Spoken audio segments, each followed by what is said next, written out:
15 rappers. Getting fucked, 'cause you trip and try to size me, and that type of shit. Combined, they moved hundreds of millions of records. They had platinum plaques on the wall. I can't escape this life that I'm living. I'm in the mix, I'm in love. And their names in rotation on every radio station in the country. And when they died, some of them couldn't cover a grocery bill. Please don't feel played. She was uptown looking and got herself a true overhead. This isn't about bad decisions. Craig Mack, 1,000 degrees. You'll be on your knees and you'll be burning back. This is about a system that was designed to take everything. You're ridiculous. I'll eat up all your crackers and your licorice. Oh, yo, fat girl. Come here. Let's get into it. Baby, I like it raw. Yeah, baby, I like it raw. Number 15, Bushwick Bill.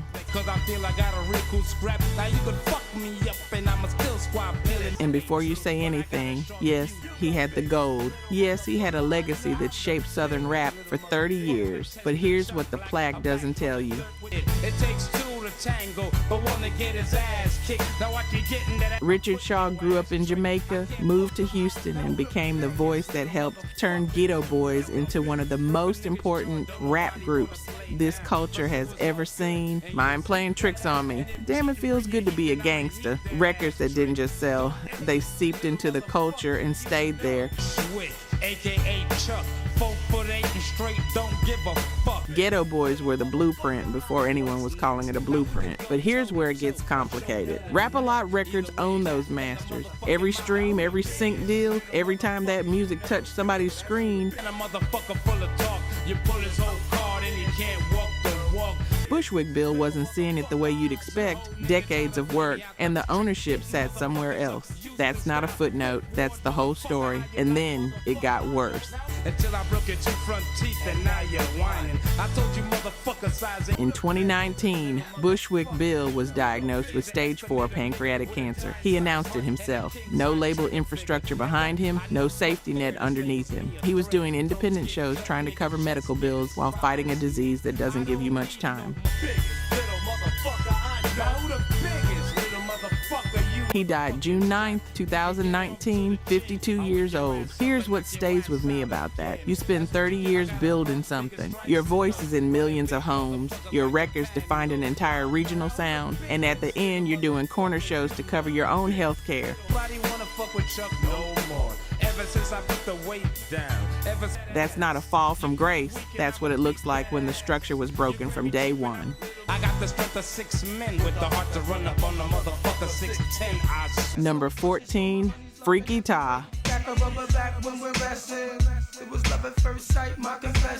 Lost Boys, Queens, New York, 1996. Legal drug money drops, and the whole tri-state area is locked in. Jeeps, Lex Coups, Bimas, and Benz. Renee, these weren't underground records. These went platinum, and Freaky Ta was right there at the center of it. You remember that era, mid-90s New York. Hip-hop is the biggest it's ever been, and the Lost Boys had a sound that felt like the streets talking directly at you. Raw, regional, real. Now I'm in love with these two chicks. I don't know which one to pick. My feelings from the Mr. Cheeks was the front man, but Freaky Ta was the heartbeat of that group, the one who made it feel like they were actually from somewhere. Here's the part nobody talks about. By the time Renee was climbing the charts, the royalty situation was already complicated. first met each other, exchange numbers, promise we won't forget each other. Platinum record label deal, and the artists on the receiving end of those deals in the 90s. You know how that math worked or didn't work. And then March 28th, 1999. Freaky Ta is leaving a birthday party in Queens. A gunman approached, one shot. He was 27 years old. That's the part that's hard to sit with. Not just the violence, but the timing. A career that was just building momentum, a group finding its footing, and before any of it could turn into something sustainable, it was gone. Just like that. He left behind royalties he'd never fully collected, an estate nobody was prepared to manage, and a legacy the culture still carries, even if the check never came. Real talk. Only 9% of you watching this are actually subscribed. That hurts a little, not gonna lie. We spend hours digging through archives, fact-checking every detail, bringing these stories back to life because this music deserves to be remembered. And you're here because you care about that too. So if these videos mean something to you, if you've ever said, damn, I didn't know that, or felt something while watching, just hit subscribe. It's free, takes 2 seconds, and it tells YouTube to show this to more people who love this music like we do. Let's build this together. All right, back to the story. Number 13, DJ Screw. From that homestead and take back another motherfucking breed. If you're from Houston or you ever spent real time there, this one hits different. Robert Earl Davis Jr. didn't sign a major deal. He didn't get a radio rotation. Nigga, I'm full. I'm out the window. I'm hanging so low. What he did was build an entirely independent empire out of his bedroom in Houston, Texas, selling cassette tapes hand to hand, direct from his house on Herschelwood Drive, screwed up, clicked, chopped, and screwed. Know what I'm saying? It's real. Cause they gonna take another nigga. He didn't invent the slowed down sound, but he perfected it and turned it into a movement that eventually took over the entire country, and you can hear its fingerprints on music being made right now. Motherfucking ride, another fucking bubble, another bumper. Here's what's wild about this. At his peak, DJ Screw was moving hundreds of cassette tapes a week. Cash transactions, direct to consumer. No label taking 60%, no middleman. And still, there was almost nothing left when it was over. Rearrange them.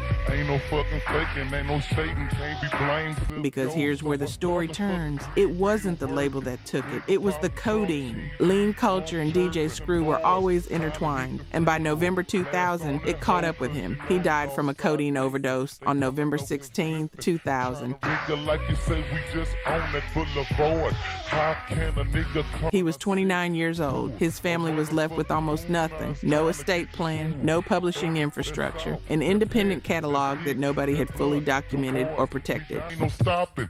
Motherfucking gas when they pull. Roll up on home. And the irony, the sound he built is worth hundreds of millions of dollars in influence today. Travis Scott, Post Malone, half the music you've heard in the last decade owes a debt to Screw. The check just never made it back to his family. Man, gotta break these boys from the north off, man.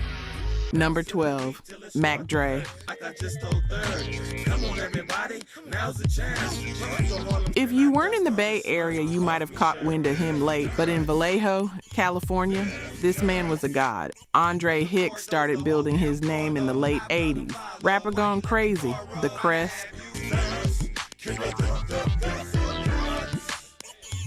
And then the federal government stepped in, convicted him on conspiracy charges in 1992, and sent him to prison for 5 years based partly on a confidential informant. He was 21 years old. Most artists don't survive a federal case like that. They come out broken, forgotten, replaced. Mack Dre came out and made the best music of his career. Fizz or Die, Ronald Reagan.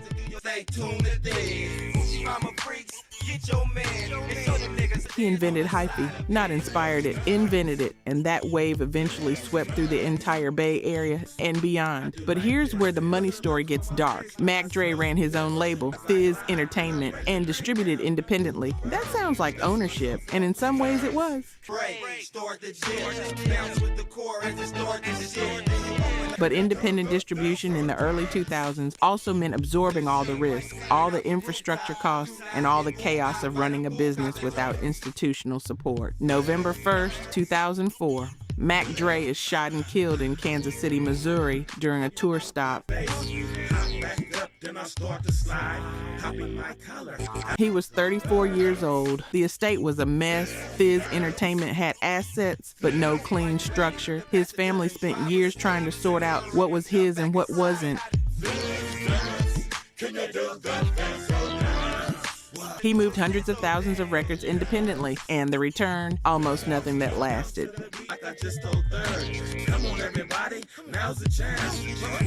Number 11, Soulja Slim. So you say you love me in a married way. Yeah, okay, I've been in several. New Orleans already knows this one cuts deep. James Tapp Jr. grew up in the Magnolia Projects, Calliope. The streets that shaped him never really let him go. He signed to Cash Money Records in 2001. And if you know anything about Cash Money's history, you already know where part of this is going. Years later, a few months after Forever, dropped in 2002 and went platinum. Slow Motion. Get your mind correct with Juvenile. In the South, Soulja Slim had arrived on a national level. It seemed like the kind of moment that changes a career permanently. But here's the Cash Money reality that everybody from that era understands. The royalty structure wasn't designed for artists to build wealth. Advances got recouped, expenses got recouped. You could sell a platinum record and technically still be in debt to the label. Birdman perfected that math, and Soulja Slim wasn't the only one who felt it. He left Cash Money before seeing any real return, started his own imprint, Cutthroat Committee Records, building from scratch again, independent again. November 26, 2003, Thanksgiving night in New Orleans. Soulja Slim is shot and killed outside his mother's house. He was 26 years old. His son, now known as Lil Soulja Slim, was still a child. A platinum record, a legacy the South still honors, and an estate with almost nothing in it when they went to settle it.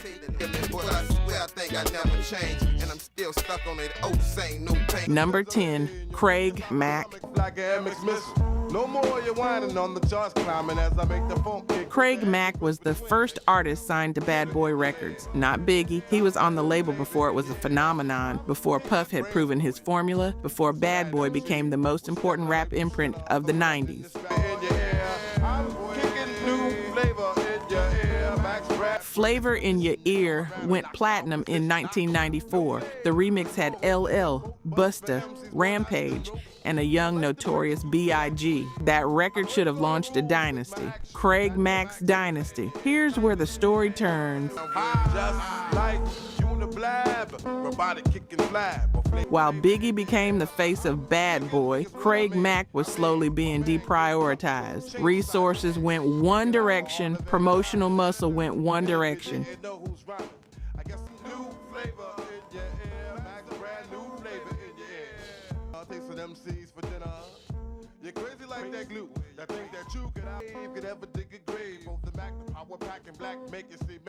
And Craig, who had the first hit, who opened the door for all of it, found himself on the outside of something he helped build.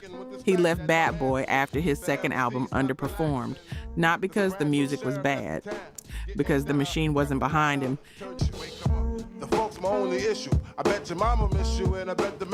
Craig Mack eventually walked away from music entirely and joined a religious ministry in South Carolina. When he died in March 2018 from heart failure, he'd been largely off the radar for over 20 years. He was 47. If you remember exactly where you were when Flavor in Your Ear first hit, drop that in the comments, because that record deserved more than history gave it. His estate was valued around $600,000. For the artist who built the foundation of Bad Boy Records, that number tells the whole story. Let's make this official. Everybody, let's agree that MCs need a Number 9, Shock G. I like the rhyme. I like my beats funky. I'm spunky. I like my old Digital Underground. And if you know your history, I mean really know it, this one should stop you cold. The Humpty Dance, 1990. People say, yo, Humpty, you're really funny looking. That's alright, cause I get One of the most recognizable records in hip-hop history, not just because of the hook or the character or the nose, but because of what was underneath it. I'm in the biscuits. Also told you that I like to bite. Well, yeah, I guess it's obvious also. Shock G was a certified genius, trained musician, multi-instrumentalist, a producer who could construct a sample flip that made you feel the original and the new record simultaneously. But here's what most people forget. Myself, my name is Humpty.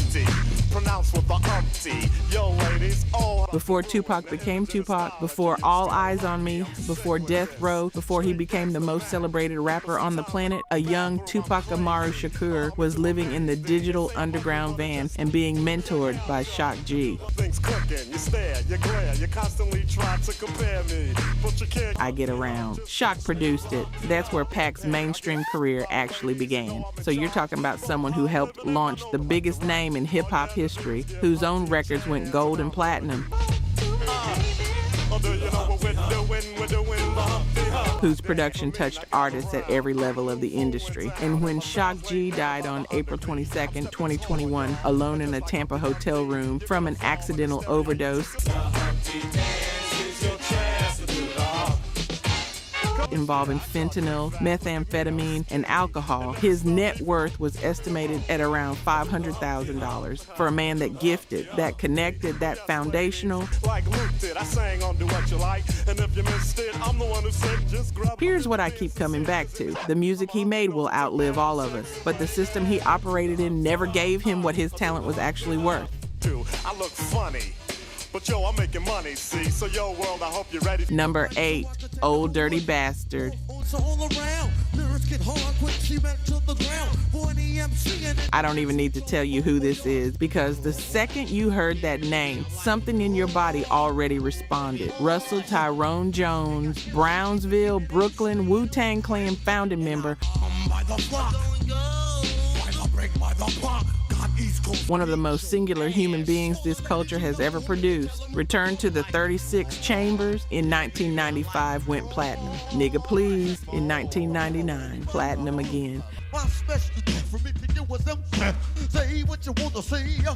His voice, his energy, his complete refusal to be categorized, there was nobody like him. There still isn't, but here's what was happening behind the scenes. ODB's legal situation was constant. Drug charges, assault charges, and underneath all of it was a man genuinely struggling with addiction and mental illness in a system that wasn't equipped to help him. A media that preferred to watch him burn rather than acknowledge he needed support. Every legal bill, every bail, every court appearance was eating into whatever was coming in. And here's the part nobody wants to say out loud. Wu-Tang's business structure meant individual members didn't always see money proportional to the noise they made. November 13th, 2004, ODB collapses at the Wu-Tang studio in Manhattan. Accidental overdose, cocaine and tramadol. He was 35 years old, 2 days before his birthday. His estate was valued somewhere between $500,000 and $1 million, depending on who you ask. Not for a founding member of the most celebrated rap collective in history. His family is still navigating portions of that today. The streets don't forget who he was. The industry clearly did. Number 7, Nate Dogg. I'll say this directly. This might be the most undervalued career in the history of West Coast hip-hop. I'll stand on that. Nathaniel Hale from Long Beach grew up singing gospel and turned it into something nobody had ever heard in rap before. A voice that could make any hook feel like a classic. Regulate with Warren G in 1994, 21 Questions with 50 Cent in 2003, the next episode with Dre and Snoop, Area Codes with Ludacris.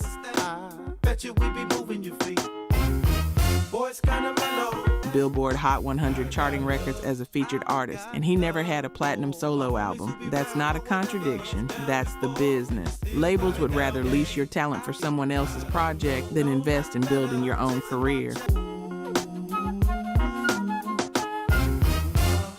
Nate Dogg was so valuable as a feature that his solo output became secondary. He released 3 albums. None of them got the push they deserve. Here's where it breaks your heart. All you ever see on my neck, diamond ring. In 2007, Nate Dogg suffered a massive stroke, then another one in 2008. By the time he died on March 15, 2011, he'd been incapacitated for years. Say my name, 'cause ain't nobody tighter than me. He was 41 years old, and here's the thing that doesn't get talked about enough. While he was sick, the house went into foreclosure. Payments had stopped in December 2010. 9 children, a wife, a mother. Love a trick never, treat a bitch never. I told you before, so you better not be. All dealing with the aftermath of a man who had been on some of the biggest records of the last 20 years and couldn't pay his own mortgage at the end. All the same, as long as you don't ever forget. Number 6, J Dilla. In these days, the arguing's limited. I replace the tripping. And if you really know this culture, not casually, I mean deeply know it, then you understand what this entry means before I even finish the sentence. Because J Dilla didn't just make beats, he changed the way producers heard rhythm. Ain't playing for real, love. Fuck with your boy J to the Dilla, yeah. Common, De La Soul, A Tribe Called Quest, Erykah Badu, D'Angelo. He touched everything that mattered in 90s and early 2000s hip-hop. Questlove called him the greatest of all time. It is yours. That's a nice fit. You ain't got a price. I pays for it like Here's what was happening while he was making all of it. Dilla was diagnosed with lupus and a rare blood disease called TTP, thrombotic, thrombocytopenic purpura. It attacks your blood. And the medical bills were catastrophic. with them big old jelly, smoke it out. Make deal when I tuck it in. But $200,000 per hospital stay, daily dialysis, a level of debt that would bury most people in weeks. He owed 6 figures to the IRS. His family eventually lost the house in Detroit. put them in the back with a 5th back. I need space for all of my women's. His daughters were on Social Security. His mother, Maureen Yancey, Ma Dukes, spent years after his death still paying off medical bills while fighting to preserve his catalog. Just beating like 15s. Why can I fit in them jeans? You seem like a true February 10th, 2006. J Dilla dies in Los Angeles. He was 32 years old. He'd released Donuts 3 days before, a masterpiece recorded from a hospital bed. He gave the culture one of the greatest albums ever made from a hospital bed while he was dying. Nowadays, everybody got tools that'll do, but And the system gave his family debt foreclosure in a years-long legal fight for what was his. If that doesn't stay with you, I don't know what to tell you. truck got the 5th element like tuckers in it. All you hear is them custom 10-inch. Number 5, Pimp C. If UGK isn't somewhere in your top 5 Southern rap groups of all time, we need a longer conversation. Bun B and Pimp C built something out of Texas that the coast dismissed for years and were wrong to. Riding Dirty, Too Hard to Swallow, Underground King. And then in 2007, the posthumous self-titled album hit number 1 on the Billboard 200 the week it dropped. Here's what people don't talk about. Jay-Z called Pimp C for Big Pimpin' in 2000. Outkast needed him for International Players Anthem in 2007, one of the greatest rap records ever made. This man was the secret ingredient on some of the biggest records of his era. But here's the pattern interrupt that reframes the whole story. After Pimp C died, December 4th, 2007, sleep apnea complicated by a lien habit he'd publicly struggled with, his estate was hit with a $7.2 million federal tax lien. Not a small judgment. And his widow, Chinara Butler, was eventually removed as administrator of the estate. The family home went into foreclosure. The man whose voice anchors International Players Anthem, whose production shaped Texas rap for 2 decades, whose album debuted at number 1 while he was already in the ground, $7.2 million in debt, home gone, family fighting over what was left. Sometimes success looks one way from the outside and something completely different from where the artist actually stood. Number 4, Guru. Maybe your soul you'd sell to have masterpiece. Keith Elam, Gang Starr. And if you came up in hip-hop and you don't have a Gang Starr album somewhere in your personal canon, I don't know what to say to you. Guru and DJ Premier were one of the most critically respected duos this culture has ever produced. Setbacks, but now I'm making greenbacks. Just like baggy slacks, I'm crazy hip-hop. Moment of Truth, Hard to Earn, gold and platinum certifications, New York hip-hop at its absolute ceiling. And Guru's delivery, that deliberate, monotone, intelligent voice, influenced an entire generation of MCs who came after him. Unique skills? Nah, you can't compare me. And no, we don't make whack tracks. He died April 19th, 2010, multiple myeloma, bone marrow cancer. He was 48 years old, and here's where this story becomes something else entirely. That's right, cause I survived mad fights, and for my peeps I truly care. In his final days, Guru was under the control of his manager, a man who went by Solar. Solar had systematically isolated Guru from his family, from DJ Premier, from everyone who actually knew him. So I'ma end this lecture, and I betcha those who kick dirt in due time. He issued a letter, allegedly written by Guru, containing statements about Premier that nobody who knew Guru believed he would say. After Guru died, it came out that Solar had looted the estate, $170,000 in checks he'd written to himself. When I breeze, give me room, please. I be like fascinating when I be updating. The life insurance policy, $30,000, gone. The retirement fund, $25,000, gone. Guru's family received nothing. The IRS debt had to be settled first. Because I don't need gimmicks. Give me a fly beat and I'm all in it. A court finally ruled against Solar in 2014, 4 years after Guru was gone. If you've ever watched someone you cared about get taken advantage of by the person they trusted most, you know exactly what kind of betrayal this story is carrying. Mad rhymes will stifle you. Lines like rifles go blast when I kick some. A lot of Gang Starr, one of the greatest to ever do it, and the man at the center left with nothing. But I get props like a slogan, and no man could ever try to diss when I kick. Number 3, Big Pun. I want you to really sit with this one. Christopher Lee Rios became the first Latino rapper in history to go platinum as a solo artist. Not the first good one, not the first to get a deal, the first to go platinum solo. Capital Punishment in 1998, still not a player. Twins, Deep Cover 98 with Fat Joe. He was 27 years old and already rewriting what was possible. Yeah, Baby went platinum too. He had a Grammy nomination. I'm not a player, I just crush a lot.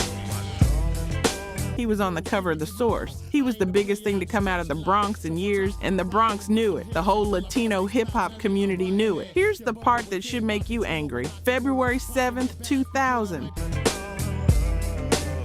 I'm not a player, I just crush a lot. Big Pun dies of a heart attack at 28 years old. He weighed 698 pounds. He'd been struggling with his weight his entire career. Nobody created the conditions for him to get real help. I'm not a player, I just crush a lot. And then it gets worse. After his death, his widow Liza and their 3 children experienced homelessness. They couldn't cover the mortgage. Here's the final pattern interrupt. We try to ride, but the curve be killing them, filling them with the gas. My G's premium on. In 2014, Liza Rios filed suit against Fat Joe, alleging he had not paid a single dollar in royalties since 2005. Over $1 million, she said, was owed to her family. The job if you can't fit the magnum. Yo, sisters already know the repertoire. Step in my car. The first Latino solo platinum rapper in history, and his family was chasing royalty checks a decade and a half after he was gone. The culture remembers Big Pun. The industry forgot him the minute he was in the ground. I ain't a player, I just crush a lot. Number 2, Lord Infamous.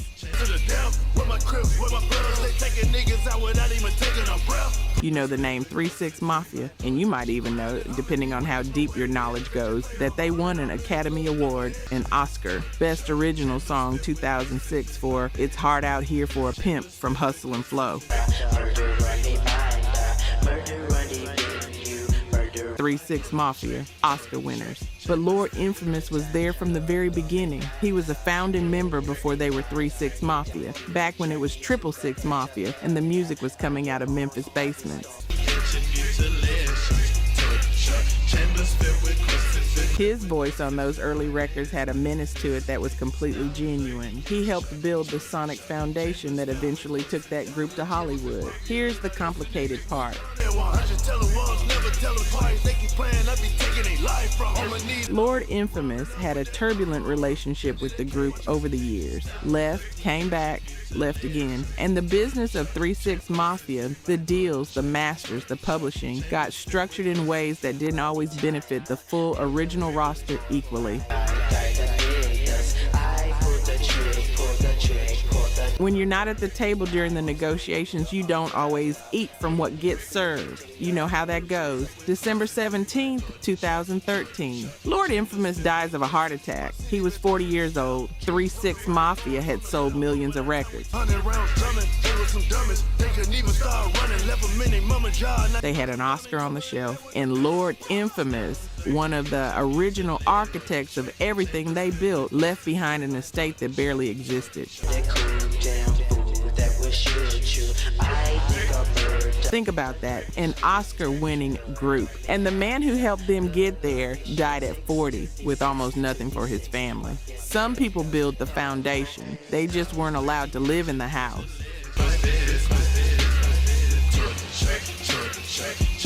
Number 1, DMX. Now, some of us do, but most of us don't. That's just how a brother feel. Earl Simmons, Yonkers, New York. There is no debate here. This is number 1 because there is no story in hip-hop history that demonstrates what this system actually is more completely than what happened to Earl Simmons. 5 consecutive number 1 albums on the Billboard 200, 1998 to 2003. That's not just a run. That has never been done by a rap artist before or since. Not one number 1 album. 5 back to back. Hey yo, what's my name? DMX and I be the best. You see the rest? It's Dark and Hell is Hot, Flesh of My Flesh, Blood of My Blood. And then there was X, 74 million records sold worldwide. Blood for my people that'll keep you looking see-through if ever you try to creep through. You heard his voice on every radio station, every car, every corner, and every city in America. If you were alive in 1998 and you weren't living under a rock, DMX was the soundtrack. Here's the number that breaks the whole thing open. When DMX filed for bankruptcy in 2013, he listed assets of $50,000 against liabilities of up to $10 million. He owed over $700,000 to the IRS, over $1 million in child support across 15 children. Still getting down for whatever, whenever. That's why this joint is hot. Can't keep it real. He had no will, no estate plan, nothing in place. And here's the final pattern interrupt that closes this entire list. I'm always down for the one-on-one. When DMX died on April 9, 2021, of a heart attack following a drug-induced cardiac arrest, his net worth wasn't zero. It was negative. 1 minute I'm cool. The next minute I'm a phone ripping. That's my. He died owing more than he had. 74 million records, negative net worth, 15 children, no will, an estate that became a legal nightmare. Around here like some brand new chicken. It's about to get. Don't stop. You want to know what this industry is actually built on? It's built on artists pouring everything into the music while the infrastructure around them captures the value and leaves them the residue. DMX gave us everything. The system gave him almost nothing back. Oh, God. What that means is that I'll tell money bye-bye and pop them in his right eye.